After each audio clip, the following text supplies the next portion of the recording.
what has brought you out here today? So we wanted to come out to Cahokia to begin this third leg of our journey on the national pilgrimage, and that's to really explore the Indigenous soul of this land that shaped it and really helped form our democracy, a big part of our culture.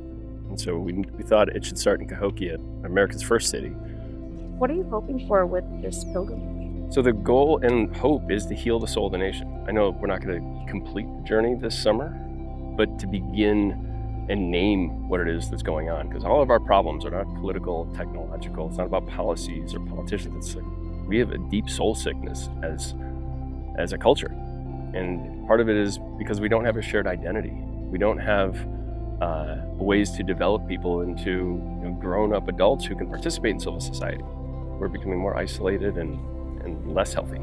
So Cahokia makes me think about if we really want to create a society of equality and liberty, how much civilization do we actually need?